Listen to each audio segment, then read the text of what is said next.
Welcome guys, welcome back to P2P। यार हम लोगों ने लास्ट एक्सरसाइज की थी एक्सरसाइज 4.1 जिसमें हमने क्वाड्रेटिक इक्वेशंस को पढ़ा था थोड़ा कि क्वाड्रेटिक इक्वेशंस कैसी होती हैं, उनका जनरल फॉर्म क्या होता है, उसकी डिग्री क्या होती है और हम कैसे पहचान सकते हैं कि क्वाड्रेटिक इक्वेशन क्या होती है। ये पढ़ा था, प्लस क्वाड्रेटिक इक्वेशंस को कैसे बनाते हैं वो भी पढ़ा था। ठीक है, उसके क्वेश्चन सॉल्व किए थे और हमने थोड़ा सा टच अपॉन किया था कि कैसे दो मेथड्स हैं जिससे हम क्वाड्रेटिक इक्वेशंस को सॉल्व करते हैं। तो दो मेथड कौन सी थी?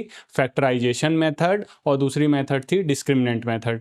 तो आज हम पढ़ेंगे फैक्टराइजेशन मेथड। फैक्टराइजेशन मेथड का हल्का सा इंट्रो कल मैंने दिया था और अगर आपने वो लेक्चर नहीं देखा है तो वो आप लेक्चर पहले देख लो। और आज भी हम क्वेश्चन करके पढ़ेंगे कि कैसे फैक्टराइजेशन मेथड को सॉल्व करते हैं। हम पूरा क्वेश्चन में ही करेंगे क्योंकि थ्योरी में मैथ्स को समझाना मुश्किल होता है, तो हम लोग क्वेश्चन करेंगे, क्वेश्चन में ही मैं बताते जाऊंगा कि कैसे करेंगे और उसी से हम सारे क्वेश्चन सॉल्व करेंगे। तो आज की सारी एक्सरसाइज जो हम करने वाले हैं वो हम करेंगे फैक्टराइजेशन मेथड से। ठीक है, तो आओ पहला क्वेश्चन देखते हैं और सीखते हैं कि फैक्टराइजेशन मेथड कैसे अप्लाई करते हैं। जो फर्स्ट क्वेश्चन है, देखो क्वेश्चन नंबर 1, फर्स्ट का फर्स्ट, वो क्या है? पहले क्वेश्चन क्या है? Solve by factorisation. साफ साफ लिखा हुआ है, दो मेथड होती है, फैक्टराइजेशन और डिस्क्रिमिनेंट। तो अगर वो लिख देगा कि फैक्टराइजेशन मेथड से करना है तो आपको फैक्टराइजेशन से ही करना पड़ेगा, और अगर वो कहेगा डिस्क्रिमिनेंट से करना है तो उसी से करना पड़ेगा। इसीलिए दोनों मेथड आना जरूरी है। तो इसने लिखा है सॉल्व बाय फैक्टराइजेशन, तो हम फैक्टराइजेशन से सॉल्व करेंगे।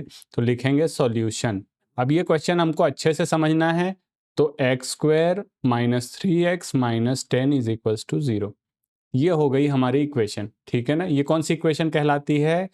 Quadratic equation.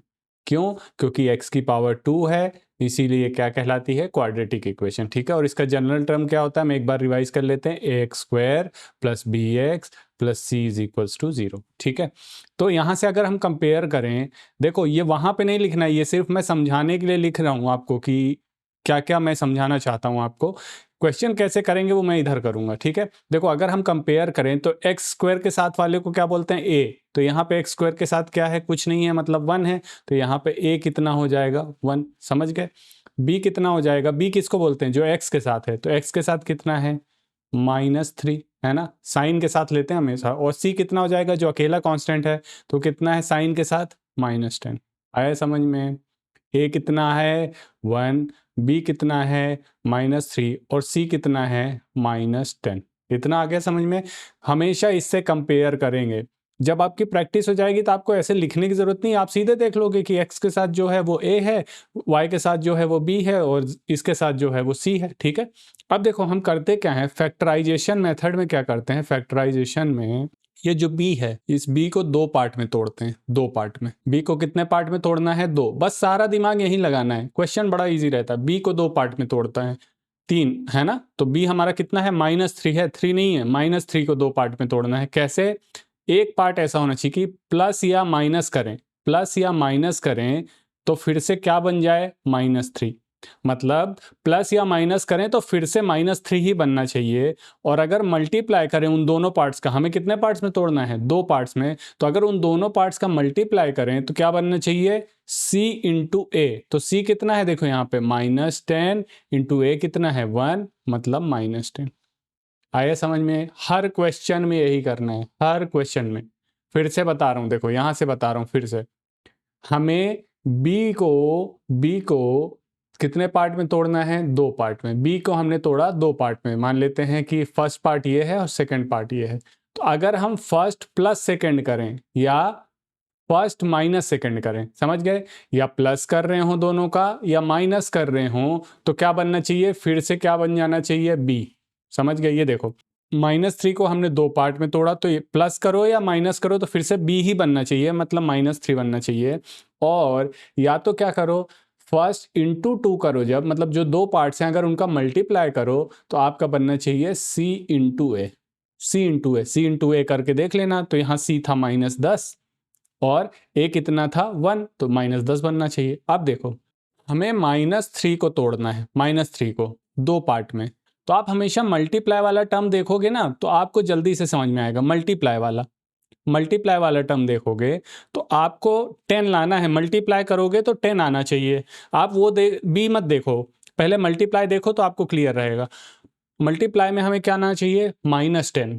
ठीक है, तो देखो हम -10 कैसे कैसे ला सकते हैं मल्टीप्लाई करने पे? एक तो मैं -10 इंटू 1 करूँगा तो -10 आएगा, हो सकता है। दूसरा, मैं 2 इंटू -5 करूँ तो भी क्या आ सकता है? -10 हो सकता है। या -2 इंटू +5 करूँ तो क्या आ सकता है? -10। हमारे पास 3 पॉसिबिलिटी है, और कोई पॉसिबिलिटी है क्या? थोड़ा-सा सोचो, है ना? हम या तो -10 इंटू 1 करें तो भी -10 आएगा, 2 इंटू 5 करें, क्योंकि हमें 2 पार्ट में तोड़ना है इसलिए हम 2 पार्ट ले रहे हैं।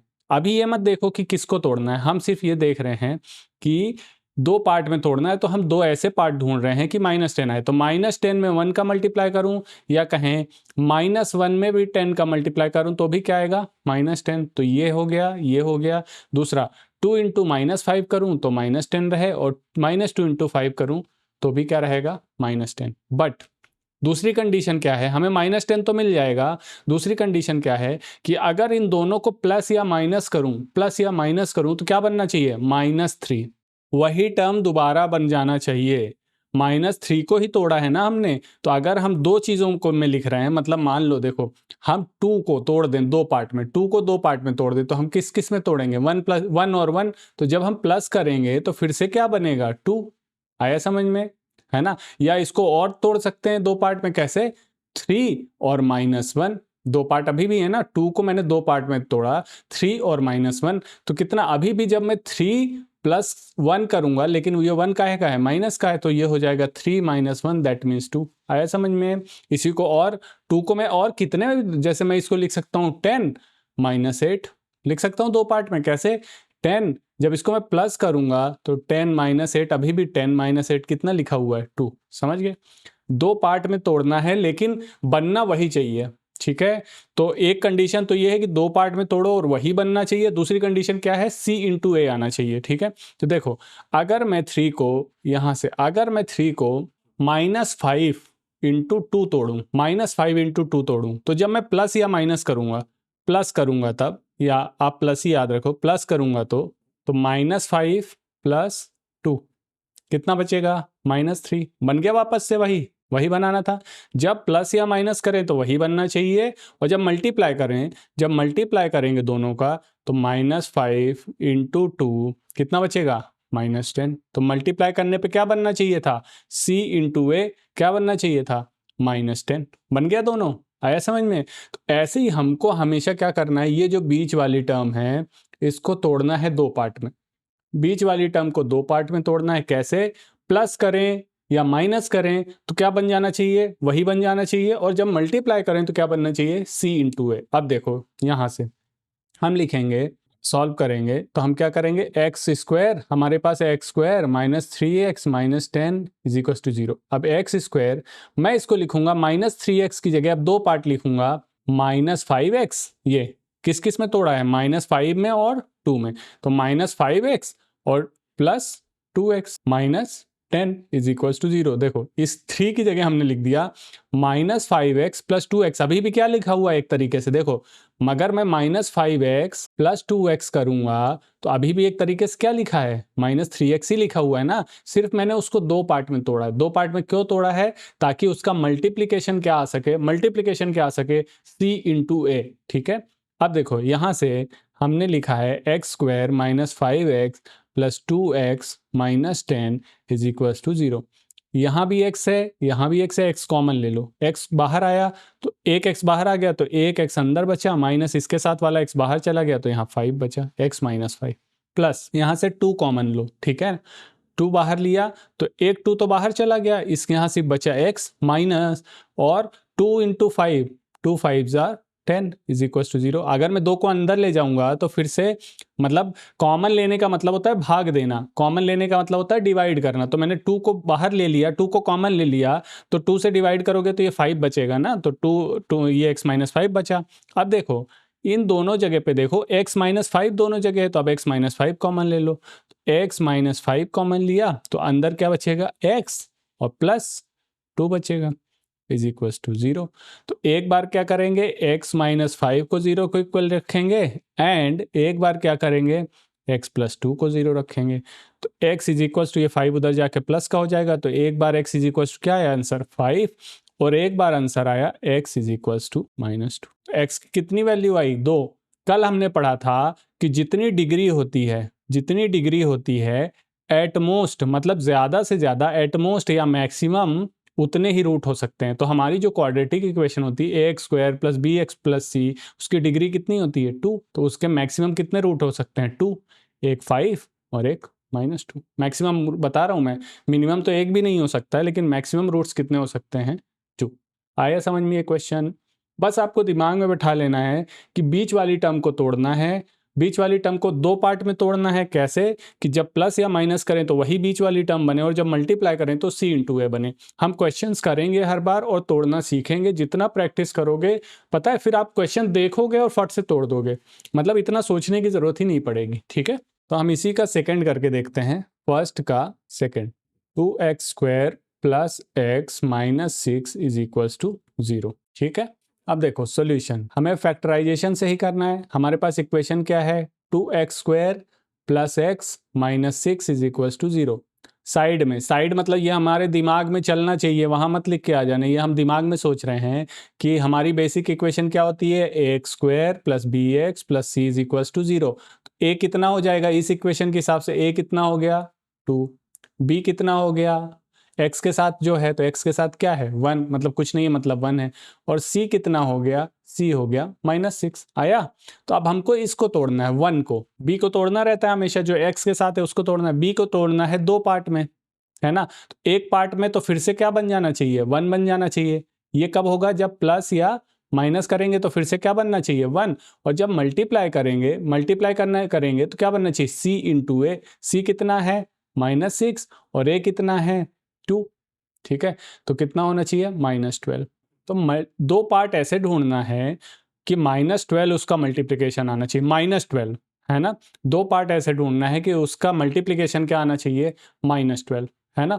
और उसका प्लस या माइनस कितना आना चाहिए? 1। मतलब उसमें डिफरेंस कितना होना चाहिए? 1। समझ गए? उसमें डिफरेंस कितना हो? 1 का। और मल्टीप्लिकेशन कितना होना चाहिए? -12। तो हमारे पास देखो, -12 मल्टीप्लिकेशन लाने के लिए डिजिट्स हो सकती हैं 6 × 2 या -6 × 2, पर इनके बीच डिफरेंस कितना हो जाएगा? कितना डिफरेंस हो जाएगा? 4 का। तो ये नहीं हो सकता।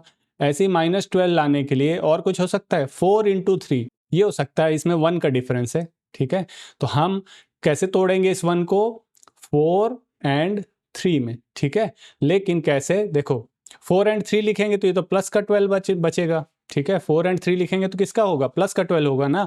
तो हमें कोई एक माइनस में लिखना है। अब माइनस में किसको लिखना है? देखो, हमें यहाँ +1 चाहिए ना, +1 चाहिए। तो +1 में +1 चाहिए, तो इसीलिए हम 4 को प्लस में लिखेंगे एंड 3 को माइनस में लिखेंगे। ठीक है, तो ये क्या मल्टीप्लाई पे तो -12 बनेगा, और जब प्लस या माइनस करेंगे तो 4 + -3 करेंगे तो प्लस का 1 बन जाएगा। तो यही तो हमको लाना था, है ना? समझ गए? मिडिल टर्म को इस हिसाब से तोड़ना है कि मल्टीप्लिकेशन में c × a आए और जब प्लस या माइनस करें तो वही टर्म बने। समझ गए? ठीक है, तो आप देखो यहाँ पे इसको तोड़ेंगे, 2x² + 4x - 3x - 6 is equals to 0। ये -6 यही वाला है, ये यही वाला है। बस इस x को हमने 2 पार्ट में तोड़ दिया। किसमें? 4 में और 3 में। एक प्लस का लिया, एक माइनस का लिया। क्यों? क्योंकि हमको -6 × 2 इज इक्वल्स टू -12 लाना था। मल्टीप्लिकेशन में -12 लाना था, और प्लस या माइनस में क्या आना चाहिए था? +1। तो जब 4 - 3 करेंगे तो +1 आएगा, और 4 × -3 करेंगे तो -12 आएगा। हमारा काम बन गया। दिमाग में सोचना है सारा। अब देखो, हमारी क्वेश्चन है 2x² + 4x - 3x - 6 is equal to 0।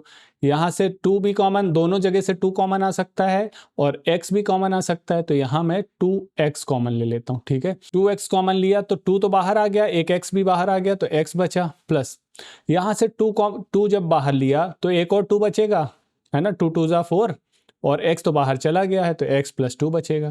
ऐसे ही यहाँ से -3 बाहर लो। जब भी आप माइनस का बाहर लोगे तो अंदर जो साइंस है वो चेंज हो जाएंगे। तो -3 बाहर आ गया, तो अब ये x प्लस का बचा और ये भी प्लस का बचेगा, है ना? अंदर वाले साइन दोनों, ये भी प्लस में हो गया और ये भी प्लस में। तो 3 बाहर लिया है, तो 3 × 2 = 6 इज इक्वल टू 0। ठीक है, तो अब x + 2 दोनों जगह से बाहर आ गया है। ये x + 2, ये x + 2, और क्या बचेगा? 2x - 3। Is equal to 0। एक बार हम क्या करेंगे, x plus 2 is equal to 0 and एक बार क्या करेंगे 2x minus 3 is equal to 0। तो एक बार क्या आएगा, x की वैल्यू आएगी -2 और एक बार आएगी 2x is equal to 3, x is equal to आएगा 3/2। ये हो गया आंसर। आया समझ में? आप जितनी ज़्यादा प्रैक्टिस करोगे बस बीच वाली टर्म को तोड़ लेना है। और तोड़ कैसे लेना है कि मल्टीप्लाई में c इंटू ए आए, वो ध्यान रखोगे तो जनरली आप तोड़ लोगे, आराम से तोड़ लोगे। ठीक है, अब थोड़ा अतरंगी टाइप का क्वेश्चन आ गया है। क्वेश्चन है √2x² प्लस 7x प्लस 5√2, है ना। हमारे पास इक्वेशन क्या है, √2x² plus 7x plus 5√2 is equal to 0। अब दिमाग में हमने सोच लिया फटाक से, क्या सोचा कि हमारी बेसिक इक्वेशन है ax² plus bx plus c is equal to 0। मैं बार बार इसलिए लिख रहा हूँ क्योंकि मैथ्स बार बार करने से ही आती है। आप फॉर्मूला याद करने बैठोगे या आप कोई कॉन्सेप्ट याद करने बैठोगे, कभी याद नहीं होगा। जब आप उस पर क्वेश्चन करने लग जाओगे वो फॉर्मूला अपने आप याद हो जाएगा। मैथ्स की यही खूबसूरती है, उसमें प्रैक्टिस ज़रूरी है, उसमें आपको पढ़ना ज़रूरी नहीं, प्रैक्टिस करते रहो, उसको याद नहीं करना है आपको कोई भी चीज़। देखो तो यहाँ से a क्या हो जाएगा हमारी इक्वेशन के हिसाब से, x² के साथ वाला a मतलब √2, b क्या हो जाएगा जो x के साथ है मतलब 7, और c क्या हो जाएगा जो अकेला है तो क्या हो जाएगा 5√2। तो हमें क्या चाहिए, एक तो हमको चाहिए c इंटू ए, है ना, और एक तो b चाहिए। तो b तो हमें पता है b 7 और c इंटू ए कितना हो जाएगा 5√2, है ना, 5√2 इंटू √2। अब तुमको पता है √2 क्या हो जाएगा, सिर्फ 2 रहेगा, तो इंटू 5 इंटू 2 कितना 10। तो हमें समझ में आया कि जब हम मल्टीप्लाई करें तो हमारा क्या आना चाहिए 10, और जब प्लस माइनस करें तो क्या आना चाहिए 7। जब मल्टीप्लाई करें तो 10 आना चाहिए और जब प्लस करें तो 7 आना चाहिए। तो हमारे पास ऐसे ही b को 2 पार्ट में तोड़ना है, प्लस करें तो 7 और प्लस करें तो क्या आना चाहिए 7, और जब मल्टीप्लाई करें तो क्या आना चाहिए 10। तो कैसे क्या हो सकता है b को मैं कर दूंगा 5 और 2, 5 इंटू 2, जब मल्टीप्लाई करोगे तो 10 आएगा और जब जोड़ दोगे तो क्या आएगा 7 आएगा। सिंपल सी बात है। ठीक है, तो हम लिखेंगे √2x² और 7 को कैसे लिख देंगे 5x प्लस 2x। अभी भी ये 7x ही लिखा हुआ है ना। तो 5x plus 2x plus 5√2 is equal to क्या हो गया 0। सिंपल। अब यहाँ से देखो √2x² plus 5x plus 2x plus 5√2, ये हमारी इक्वेशन है। अब यहाँ से क्या कॉमन आ रहा है, x कॉमन आ रहा है, x बाहर ले लिया, यहाँ क्या बचा √2 और एक x बचा, प्लस यहाँ से x गया तो सिर्फ क्या बचा 5। अब यहाँ से 2 कॉमन ले लो, 2 नहीं लो √2 कॉमन लो। कैसे, देखो क्योंकि यहाँ से 2 कॉमन नहीं है, इस 2 को मैं क्या लिख सकता हूँ √2 इंटू √2 लिख सकता हूँ, है ना। तो एक मैं √2 बाहर ले रहा हूँ, √2 क्या बचेगा, एक √2 बच जाएगा, √2 और एक क्या बच जाएगा x, क्योंकि x थोड़ी ना बाहर लिया था। इस 2 को मैंने √2 इंटू √2 लिखा। आपको पता है कि √2 इंटू √2 क्या होता है 2 होता है, तो 2 को मैंने √2 इंटू √2 लिखा। एक √2 बाहर ले लिया, कॉमन ले लिया, तो √2 कॉमन लिया तो अंदर क्या बचा, एक √2 बचा और x बचा, और यहाँ से √2 बाहर आया तो सिर्फ क्या बचा 5 बचा इज इक्वल टू 0।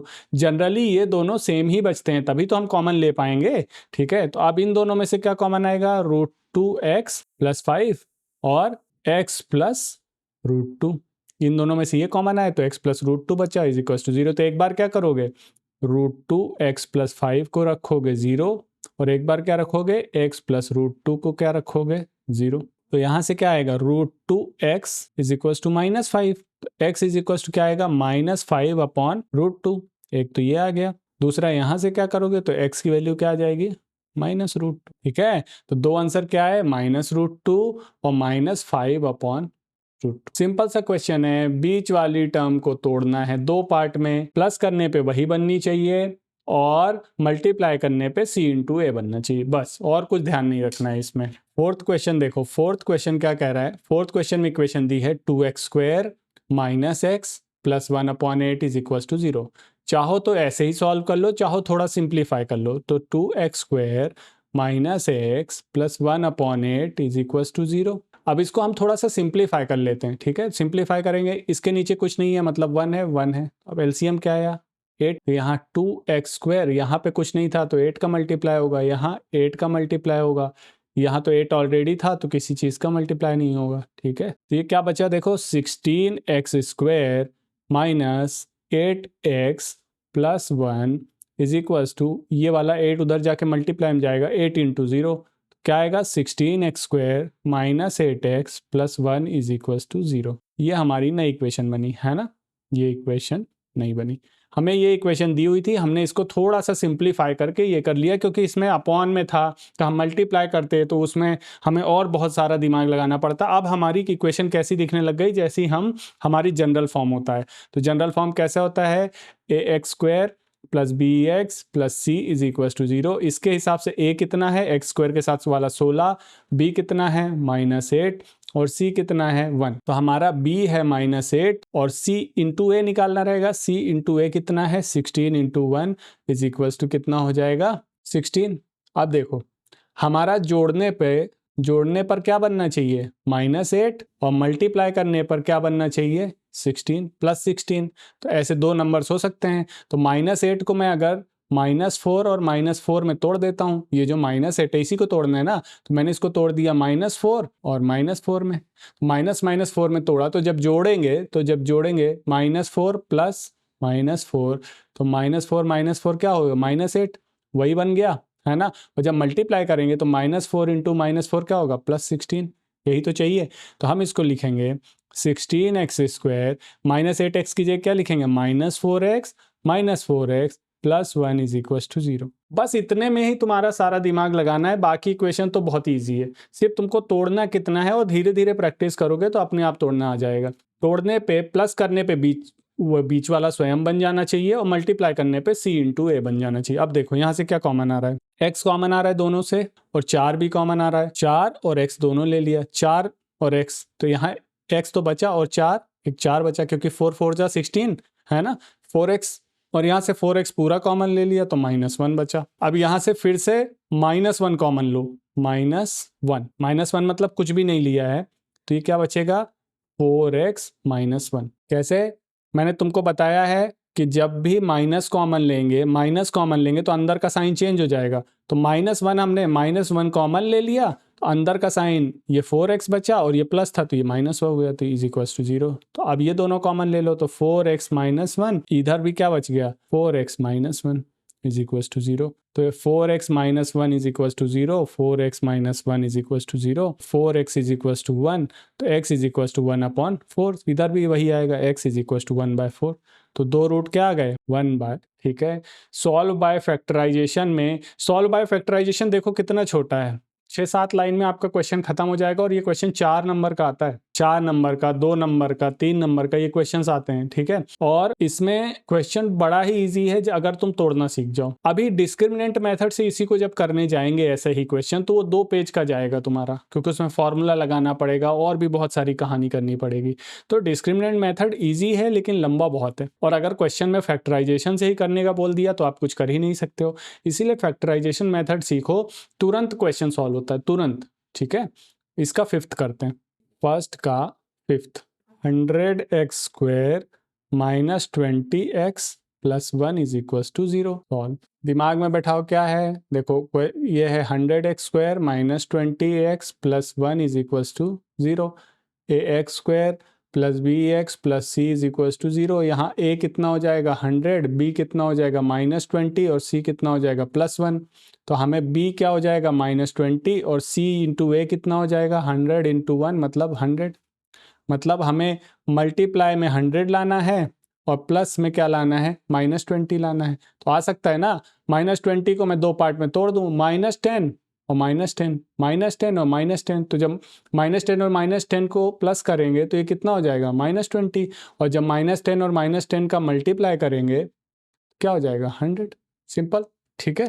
तो इसको हम लिखेंगे 100x² -20 को क्या लिखेंगे -10x और -10x, 2 पार्ट में तोड़ा, प्लस 1 इज इक्वल टू 0। अब यहाँ से 10x कॉमन लो, 10x, तो एक x बचेगा यहाँ और एक 10 बचेगा, क्योंकि 10 10 100 होगा ना, माइनस ये 10x तो पूरा बाहर चला गया तो 1 बचा। यहाँ से -1 कॉमन लो तो ये 10x, -1 कॉमन लिया तो ये अंदर का साइन चेंज हो जाएगा तो -1 इज इक्वल टू 0। तो ये हो जाएगा 10x -1 और यहाँ भी क्या होगा 10x -1 इज इक्वल टू 0। तो ये 10x is equal to 1, x is equal to 1/10, same इधर भी आएगा x इज इक्वल टू 1/10। ये हो गया आंसर, 5 लाइन का क्वेश्चन है, इसके आपको 4 नंबर मिलेंगे, ठीक है। तो आपको तोड़ना तुरंत सीखना है, जैसे ही आप तोड़ दोगे क्वेश्चन को तो बहुत आसानी से हो जाएगा। तोड़ना अपने दिमाग में है, आपको ये सब वहाँ नहीं लिखना है। आपको लिखना हो तो आप रफ में पीछे कर लेना उसको कि कैसे तोड़ सकते हैं, ठीक है। लेकिन अगर आप लॉट्स ऑफ प्रैक्टिस करोगे, क्वेश्चन सॉल्व करोगे, तो आपको तुरंत दिमाग में आएगा कि ये है तो मैं इसको ऐसे तोड़ सकता हूँ, ठीक है। मैंने कल बताया था कि 2 टाइप के क्वेश्चन आते हैं। एक तो वो सीधे उसने क्वेश्चन या इक्वेशन दे दी और बोल दिया कि आप इसको सॉल्व कर दो, जैसे अभी हम कर रहे थे।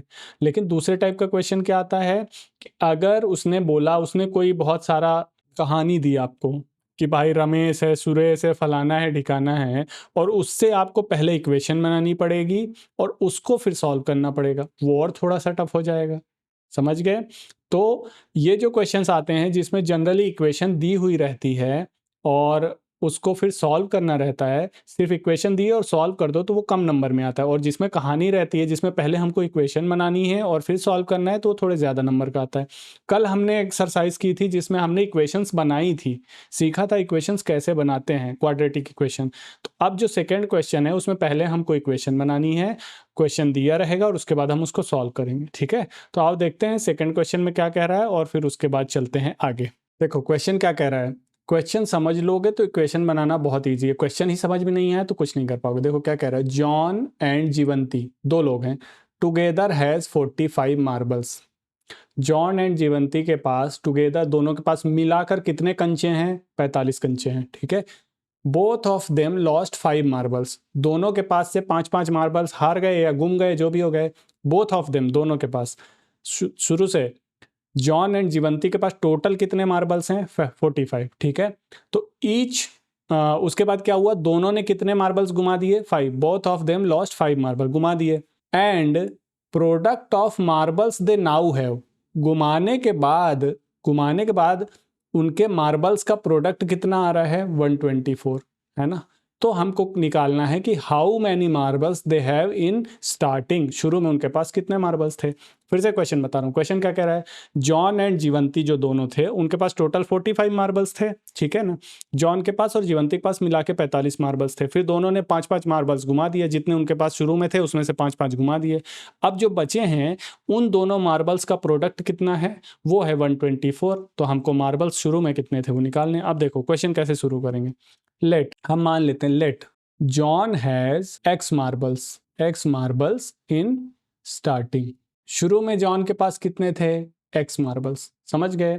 तो अकॉर्डिंग टू क्वेश्चन के हिसाब से क्या है, जॉन के मार्बल्स प्लस जीवंतीज मार्बल्स कितना होना चाहिए? दोनों को मिला के कितने मार्बल्स थे शुरू में? 45।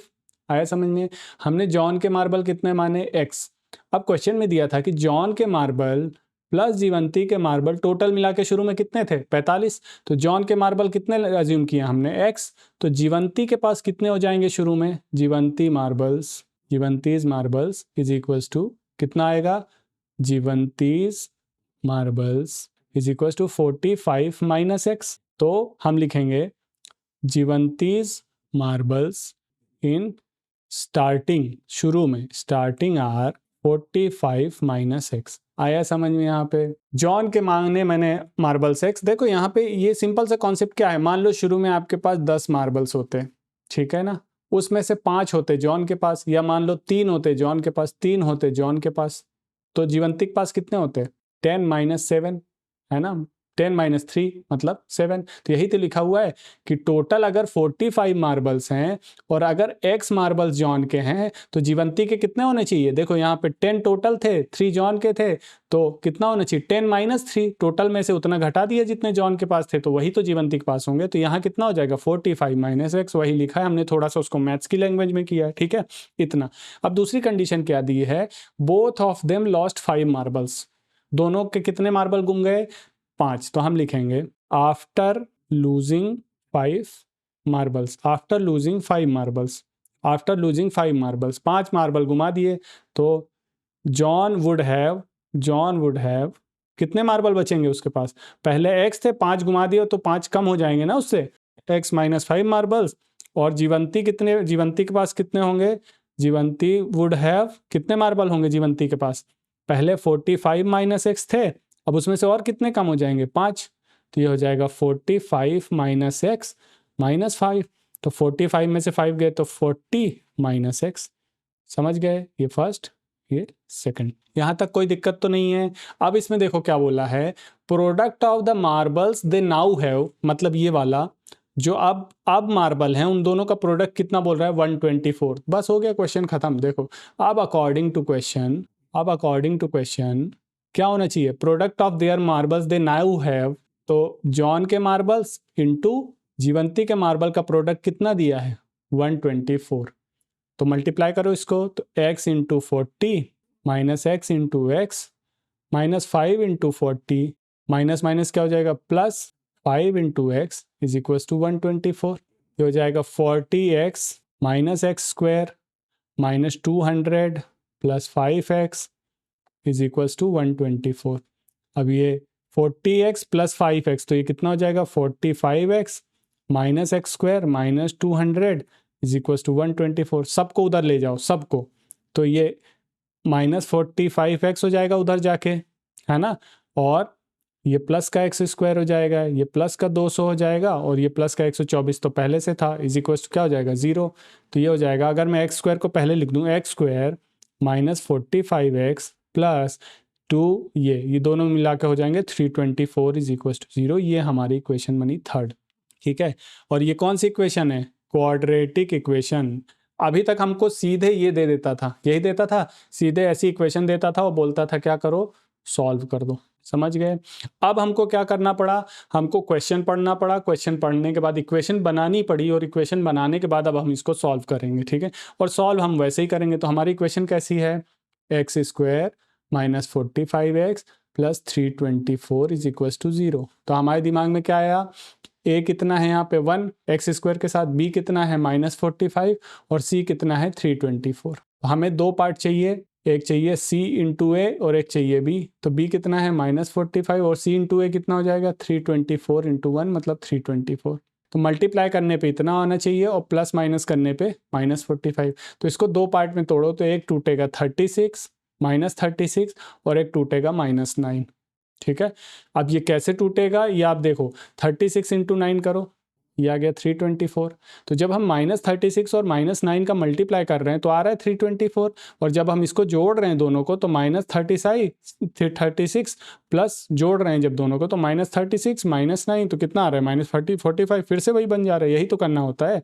तो हम इसको लिखेंगे x square minus 36x minus 9x plus 324 is equal to 0। अब यहाँ से x कॉमन लो, तो x कॉमन लिया तो यहाँ एक x बचा, यहाँ क्या बचा सिर्फ 36, ये x चला गया। यहाँ से माइनस 9 कॉमन ले लो, माइनस 9 कॉमन लोगे तो ये x बचेगा, और माइनस 9 कॉमन लिया तो ये प्लस का क्या हो जाएगा माइनस, और ये बचेगा 36 इज इक्वल टू 0। तो ये हो जाएगा x माइनस 36 कॉमन और ये x minus 9 is equal to 0। तो क्या हो जाएगा x इज इक्वल टू या तो 36 and x is equal to 9, ठीक है। तो x किसके कंचे थे, जॉन के, तो जॉन वुड हैव, सही किया है ना हमने, जॉन वुड हैव इधर 36 और 9 मार्बल्स, या तो उसके पास शुरू में 36 रहे होंगे या 9 रहे होंगे। तो जीवंती के पास कितने रहे होंगे, जीवंतीज मार्बल्स शुरू में, जीवंतीज मार्बल्स शुरू में कितने थे 45 माइनस एक्स, तो 45 अगर x आप 36 लोगे तो उसके पास कितने बचेंगे 9, या 45 अगर आप x 9 लोगे तो उसके पास क्या बचेंगे 36। तो एक कॉम्बिनेशन क्या हो सकते हैं कि जॉन के पास 36 थे, जॉन के पास 36 थे और जीवंती के पास कितने थे 9, टोटल हो गए 45। या एक कॉम्बिनेशन क्या बन सकता है कि जॉन के पास 9 थे और जीवंती के पास कितने थे 36। दोनों आंसर सही है, समझ में आया, दोनों आंसर सही है, आप जो भी लिख दोगे वो सही आएगा। मैंने आपको दोनों बता दिए किस हिसाब से आ रहे हैं। हमने जॉन एंड जीवंती का क्वेश्चन सॉल्व कर दिया है क्योंकि उनके मार्बल्स गुम गए थे, ठीक है। देखो सेकंड का सेकंड क्या कह रहा है, ये क्वेश्चन इंपॉर्टेंट है, पहली बात इंपॉर्टेंट है क्योंकि इसको करने का एक ही तरीका है, ठीक है ना। तो ऐसा एक और क्वेश्चन आएगा बाद में, तो ऐसे क्वेश्चन एग्जाम्स में भी आते हैं, तो थोड़ा सा इसको देख लो कैसे है। पहले क्वेश्चन को समझ लेते क्या बोल रहा है। A cottage industry produces a certain amount of toys in a day, मतलब एक इंडस्ट्री है जो कुछ खिलौने एक दिन में बनाती, कुछ हमको नहीं पता कितने खिलौने, तो वही हमको एज्यूम करना पड़ेगा। क्या बोल रहा है a cottage industry produces a certain number of toys in a day. तो हमने क्या लिखा, let cottage industry produces x toys, x number of toys in that day. इतना समझ में आया? पहली लाइन से हमने लिखा a cottage industry produces a certain number of toys in a day. इतना समझ में आया? एक दिन में कुछ खिलौने बनाती, तो वो कुछ हमने कितना मान लिया, एक्स। अब क्या बोल रहा है, द कॉस्ट ऑफ प्रोडक्शन, मतलब बनाने का जो खर्चा है, the cost of production of each toy. ये ध्यान रखो, क्या बोल रहा है, हर खिलौने का, एक सिंगल खिलौने का, कहने का मतलब the cost of production of each toy in rupees, रुपए में ही तो रहेगा खर्चा। The cost of production of each toy, हर एक टॉय का कितना है, was found to be 55 minus the number of toys made that day। मतलब हर खिलौने का बनाने का जो पैसा है वो कितना है, 55 minus number of toys made in that day. जितने उस दिन खिलौने बने हैं उसको माइनस कर दो 55 में से, तो क्या आ जाएगा, कॉस्ट ऑफ ईच टॉय।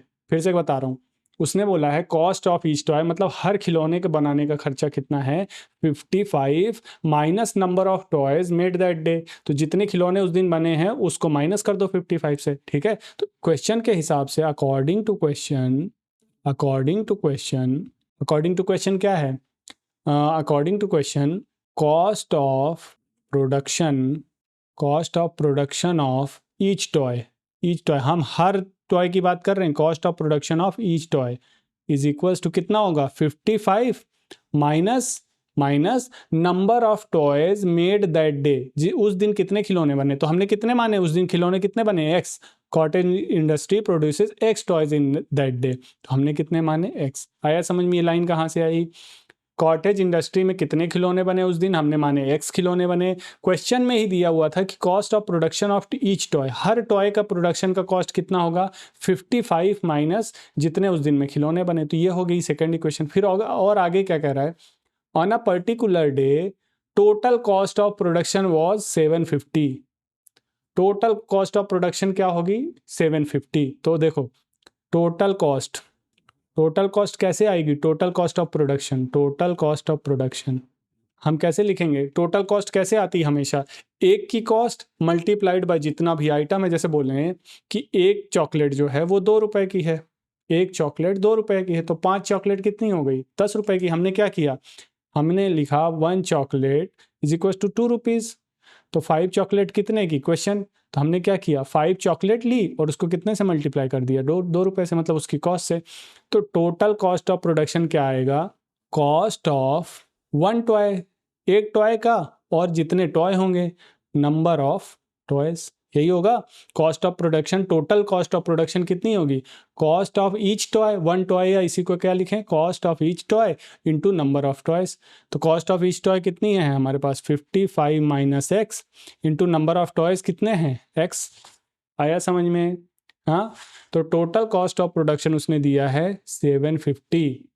ये हो जाएगा 750 इज इक्वल टू, मल्टीप्लाई करो 55x minus x into x, तो क्या हो जाएगा 55x माइनस एक्स स्क्वायर, और ये हो जाएगा 750। सबको इधर ले आओ, तो ये प्लस का एक्स स्क्वायर हो जाएगा, ये इधर आके माइनस 55x होगा, और ये हो जाएगा प्लस 750 इज इक्वल टू 0। ये बन गई हमारी इक्वेशन, क्वाड्रेटिक इक्वेशन बन गई, x square minus 55x plus 750 is equal to 0। अब इसी को हमको तोड़ना है, किसको तोड़ना है, 55x को। मल्टीप्लाई में क्या आना चाहिए, 750 आना चाहिए, तो ये टूटेगा x square minus 30x minus 25x plus 750 is equal to 0। यहाँ से x कॉमन लो तो यहाँ बचेगा x माइनस 30, यहाँ से माइनस 25 कॉमन लो तो ये बचेगा x, माइनस वाला कॉमन लिए तो यहाँ माइनस, ये भी बचेगा 30 इज इक्वल टू 0। तो x माइनस 30 और ये x minus 25 is equal to 0। हमने 30 और 25 में क्यों जोड़ा, क्योंकि 30 इंटू 25 करोगे तो ये आता है 750, ठीक है। और जब ये माइनस 30 और माइनस 25 करोगे तो माइनस 55 फिर से बन जाएगा। तो या तो x minus 30 is equal to 0 या x इज इक्वल टू 25। तो आंसर आएगा या तो x इज इक्वल टू 30 या x इज इक्वल टू 25। बस आंसर। क्वेश्चन समझने की बात है, क्वेश्चन समझ लिया तो कोई दिक्कत नहीं होगी, ठीक है, मैं सारे क्वेश्चंस करा रहा हूँ, कहीं पे कोई डाउट है तो आप कमेंट करके बता सकते हो कि सर यहाँ पे डाउट है हमको, मैं फिर से एक्सप्लेन कर दूंगा, फिर से उसका एक क्लियरेंस का लेक्चर बना दूंगा, या मुझे मेरे हिसाब से कि जो आप कॉन्सेप्ट याद रखोगे कि मल्टीप्लाई और प्लस वाला, तो आपसे कभी गलती नहीं होगी। ठीक है, करते हैं थर्ड क्वेश्चन। कितना इजी है थर्ड क्वेश्चन, देखो क्या कह रहा है, फाइंड टू नंबर्स, दो नंबर निकालने, find two numbers whose sum जिनका कितना है 27 और प्रोडक्ट कितना है 182। ये इजीएस्ट क्वेश्चन है। देखो अब दो नंबर निकालने, तो मैं मान लेता हूं let first number is x, पहला नंबर x माना, तो अकॉर्डिंग टू क्वेश्चन क्या है, according to question first number plus second number, दोनों का सम कितना दिया हुआ है 27। आया समझ में? तो यहाँ से फर्स्ट नंबर हमने क्या माना है x, प्लस सेकेंड नंबर क्या है, हम लिखें अगर second number is equal to होना चाहिए 27, तो सेकेंड नंबर क्या आ जाएगा, second number is equal to आ जाएगा 27 माइनस एक्स। यहाँ तक कोई डाउट? क्वेश्चन के हिसाब से कर रहे हैं, हमने सिर्फ एक चीज मानी है, let first number is x, पहला नंबर एक्स है, तो according to question first number plus second number 27 होना चाहिए, तो यहाँ से सेकंड नंबर ये आ गया। अब फिर से अगेन प्रोडक्ट ऑफ, मतलब first number into second number, ये भी क्वेश्चन में दिया है, first number into second number कितना दिया है 182, ये हमने कहाँ से लिखा, अकॉर्डिंग टू क्वेश्चन। आया समझ में? तो फर्स्ट नंबर कितना है हमारा x, सेकंड नंबर कितना है 27 minus x is equal to क्या है 182। मल्टीप्लाई करो x into 27 minus x into x is equal to 182, सबको उधर ले जाओ, तो ये बचेगा 182 माइनस 27x, और ये प्लस का x square is equal to 0। अच्छे से लिख लो, तो क्या हो जाएगा x square minus 27x plus 182 is equal to 0। ये हमारी इक्वेशन बन गई, क्वाड्रेटिक इक्वेशन बन गई। अब इसको हमको तोड़ना है, 27 को दो पार्ट में तोड़ना है, जिससे मल्टीप्लिकेशन क्या बनना चाहिए 182। मुझे लगता है 14 और 13 करके देखो, हाँ 14 और 13 बन रहा है, तो इसको तोड़ेंगे x square minus 14x minus 13x plus 182 is equal to 0। अब साइन कैसे डिसाइड करते हैं, देखो 14 और 13, अब साइन कैसे डिसाइड करोगे, टोटल 27 लाना है टोटल, तो मैं माइनस माइनस में लूंगा, तभी तो दोनों जुड़ के 27 बनाएंगे, है ना, और जब मल्टीप्लाई होंगे तो वो प्लस का हो जाएगा 182, तो मल्टीप्लिकेशन प्लस का लाना है। ठीक है, ऐसे साइन डिसाइड करते हैं। अब यहाँ से x कॉमन ले लो, यहाँ सिर्फ क्या बचेगा x माइनस 14, यहाँ माइनस 13 कॉमन ले लेना, तो क्या बचेगा x, यहाँ माइनस चेंज हो जाएगा और ये 14 बचेगा इज इक्वल टू 0। ये हो जाएगा x माइनस 14 और x minus 13 is equal to 0। Answer क्या आ जाएगा, either x minus 14 is equal to 0, तो x इज इक्वल टू 14, और x minus 13 is equal to 0, तो x is equal to 13। Simple, कितनी लाइन में सॉल्व हो गया, देखो तुरंत ये 5 6 10 लाइन में सॉल्व हो गया आराम से। देखो पिछली बार जैसा सिमिलर क्वेश्चन है, बस इसमें थोड़ा सा चेंज क्या है, फाइंड टू कॉन्जिक्यूटिव, कॉन्जिक्यूटिव मतलब होता है लगातार, मैंने कल भी ये समझाया था लास्ट लेक्चर में। Find two consecutive positive integers, integers क्या होते हैं, माइनस इन्फिनिटी से प्लस इन्फिनिटी तक, कई बार बता चुका हूं मैं, ठीक है ना। तो ये क्या किसकी बात कर रहा है, पॉजिटिव इंटीजर्स की, मतलब इधर वालों की। ठीक है, कॉन्जिक्यूटिव मतलब लगातार, जैसे 2 3 4 5 7 8 10 11 लगातार। तो लगातार अगर है तो पहला अगर 10 है तो उसमें एक जोड़ते हैं तभी तो अगला आता है, तो हम मानेंगे लेट फर्स्ट पॉजिटिव इंटीजर, मान लो आप first positive integer is x, हमने फर्स्ट मान लिया, तो अकॉर्डिंग टू क्वेश्चन कॉन्जिक्यूटिव बोला है उसने, मतलब लगातार, तो उसका अगला क्या हो जाएगा, नेक्स्ट इंटीजर विल बी, कितना हो जाएगा x, उसमें कितना जोड़ देंगे 1। ठीक है, तो आ गए दो नंबर, पहला x हो गया, दूसरा हो गया x प्लस 1। और दूसरी उसने क्या चीज दी हुई है, find two consecutive positive integers sum of whose squares, उनके स्क्वायर्स का सम कितना है 365। तो गिवन है उनके स्क्वायर्स का सम, मतलब फर्स्ट नंबर के स्क्वायर प्लस सेकेंड नंबर का स्क्वायर का सम कितना है 365। देखो फर्स्ट नंबर का स्क्वायर क्वेश्चन में दिया है, सम ऑफ हुज स्क्वायर्स, तो फर्स्ट नंबर का स्क्वायर प्लस सेकंड नंबर का स्क्वायर क्या आना चाहिए 365। तो फर्स्ट नंबर क्या है एक्स स्क्वायर, सेकंड नंबर क्या है एक्स प्लस 1 का स्क्वायर इज इक्वल टू 365। तो एक्स स्क्वायर ये क्या होगा, एक्स ए प्लस बी का होल स्क्वायर बन रहा है ना ये, तो क्या होता है a square plus B square plus 2ab, ठीक है। क्या हो जाएगा, एक्स स्क्वायर प्लस 1 का square plus 2 into x into 1 is equal to 365। ये हो जाएगा x square plus 1 plus 2x is equal to 365, है ना।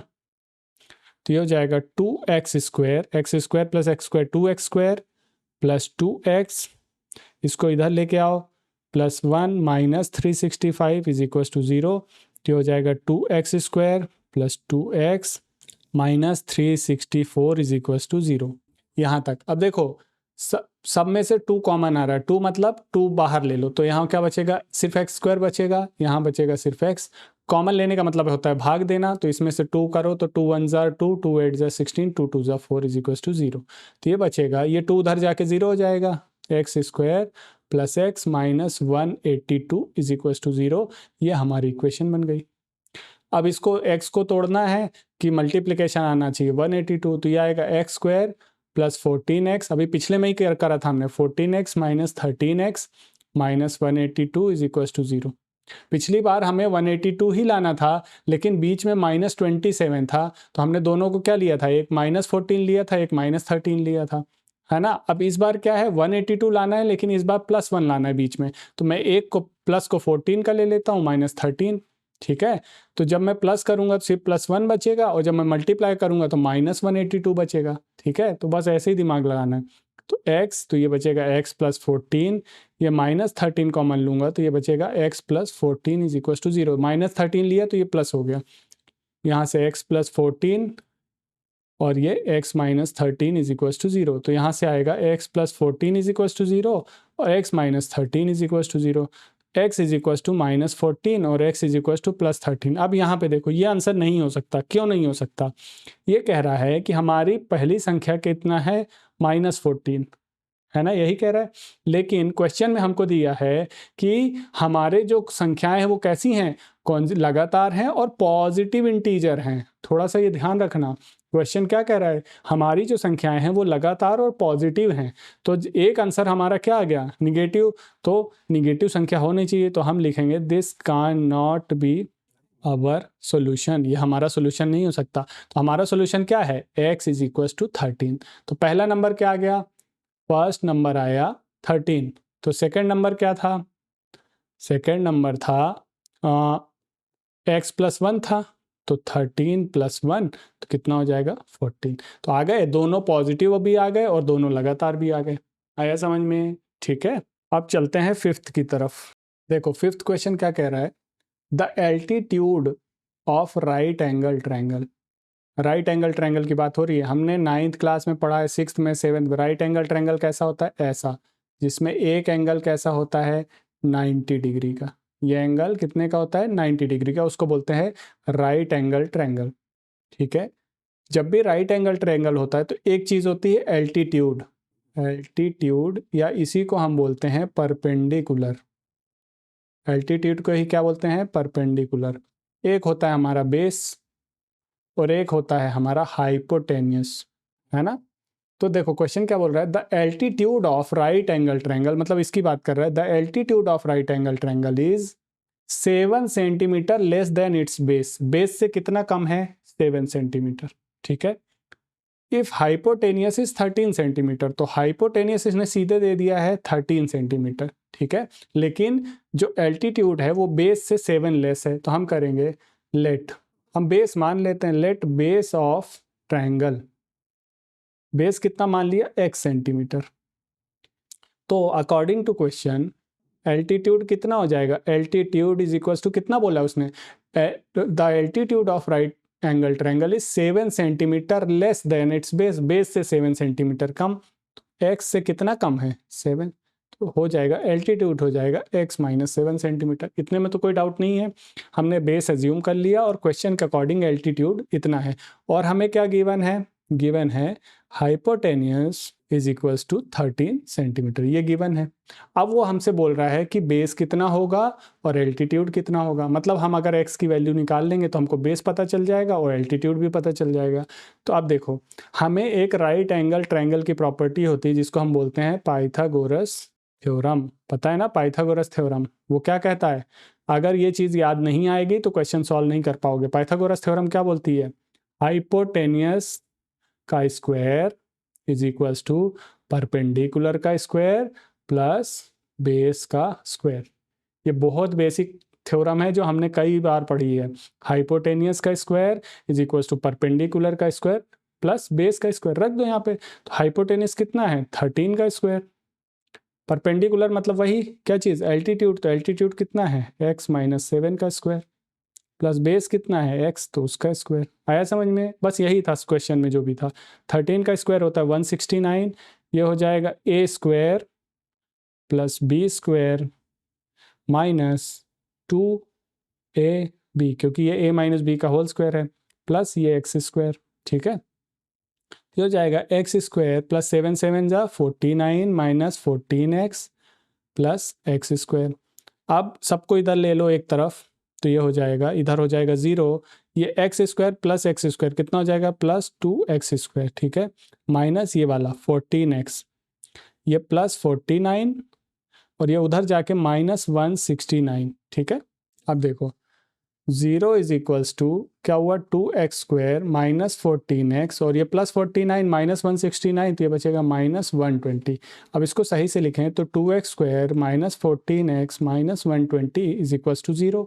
अब इसमें से 2 बाहर ले लो, 2 बाहर लिया तो क्या बचा? x स्क्वायर, मतलब कॉमन लिया, यहाँ बचेगा 7x, यहाँ बचेगा माइनस 60 इज इक्वल्स टू 0। तो ये हो जाएगा x square minus 7x minus 60 is equals to 0, क्योंकि ये 2 उधर जाके 0 हो जाएगी। ये हमारी इक्वेशन हो गई। अब हमको कैसे तोड़ना है 7 को? 7 को तोड़ना है कैसे कि मल्टीप्लिकेशन में 60 आना चाहिए। तो हमारा x square minus 12x plus 5x minus 60 is equals to 0। ठीक है, देखो अब इसको जब प्लस करेंगे तो कितना बचेगा? माइनस 12 प्लस 5 माइनस 7 बचेगा, वही तो करना था। तो हमने इसको तोड़, और जब मल्टीप्लाई करेंगे तो माइनस 12 इंटू 5 तो माइनस 60 हो जाएगा। ठीक है, बस यही करना है। अब यहाँ से x कॉमन लो, तो x कॉमन लिया तो एक x बचा, माइनस 12 बचा। यहाँ से 5 कॉमन ले लो तो यहाँ x माइनस 12 बचेगा। अब ये हो गया x minus 12 is equals to 0, और एक बार क्या हो जाएगा? या x माइनस 12 और x minus 5 is equals to, minus नहीं, x plus 5 is equals to 0। तो एक बार x minus 12 is equals to 0, तो x इज इक्वल्स टू 12 आया सेंटीमीटर में, और x plus 5 is equals to 0, x is equals to minus 5 आया। ये हमारा आंसर नहीं हो सकता। आंसर नहीं हो सकता। क्यों नहीं हो सकता? क्योंकि x क्या है? बेस की लेंथ है। तो कभी भी लेंथ, बेस की लेंथ, अगर मैं बेस बोल रहा हूँ माइनस में है, तो माइनस में कभी लेंथ हो सकती है क्या किसी चीज़ की? जैसे मैं कहूँ कि मेरा डंडा माइनस 5 मीटर का है, नहीं हो सकता, क्योंकि लेंथ जो है वो हमेशा पॉजिटिव ही होती है। तो यहाँ पे क्यों नहीं हो सकता? क्योंकि length can not be negative, length can not be negative, तो ये आंसर नहीं हो सकता। तो हमारा आंसर क्या आया? x is equal to 12 centimetre. तो हमारा बेस कितना आ गया? 12 सेंटीमीटर। और हमारा एल्टीट्यूड कितना था? बेस x माइनस 7 है ना, तो x कितना है? 12 माइनस 7, तो हमारा एल्टीट्यूड आ जाएगा 5। तो हमारा बेस आया 7 सेंटीमीटर, एल्टीट्यूड आया 5 सेंटीमीटर, और हाइपोटेनिस कितना था हमारा? 13 सेंटीमीटर। ये हो गया हमारा आंसर। आई बात समझ में? आई होप कि क्वेश्चन आपको समझ में आया होगा। जब भी फैक्टराइजेशन मेथड की बात हो, हमेशा x वाली टर्म को 2 पार्ट में तोड़ दो, प्लस करने पे वही टर्म दोबारा बन जाए और मल्टीप्लाई करने पे c इंटू ए बन जाए। हैव लॉट्स ऑफ प्रैक्टिस, जिससे कि तुम्हें क्वेश्चंस को जल्दी आसानी से सॉल्व करने में और तुम्हारे दिमाग में चले। ये तुम क्वेश्चन को देखोगे ना, जैसे मैं क्वेश्चन देख रहा हूँ, देखते से ही मुझे पता चल जा रहा है कि 2 फैक्टर कौन से होने वाले हैं। ऐसे ही आपको भी हो जाएगा। ठीक है, कोई बहुत टफ बात नहीं है, कोई बहुत बड़ी बात नहीं है कि मैं कैसे सोचूंगा। जब आप क्वेश्चन करोगे आप तुरंत सोच ले जाओगे। तो आई होप कि आपको फैक्टराइजेशन मेथड समझ में आया होगा। ये इजी भी है और ये शॉर्ट भी है। ठीक है, नेक्स्ट लेक्चर में हम पढ़ेंगे डिस्क्रिमिनेंट मेथड, और वो थोड़ा सा लंबा मेथड, उसमें 1-2 कॉन्सेप्ट्स और हैं, तो उसको हम पढ़ेंगे नेक्स्ट लेक्चर में। और अगर आपको ये लेक्चर पसंद आया हो तो अपने दोस्तों के साथ शेयर कर सकते हो, और आप सब्सक्राइब भी कर सकते हो। मिलते हैं आपसे नेक्स्ट लेक्चर में, तब तक के लिए बाय बाय।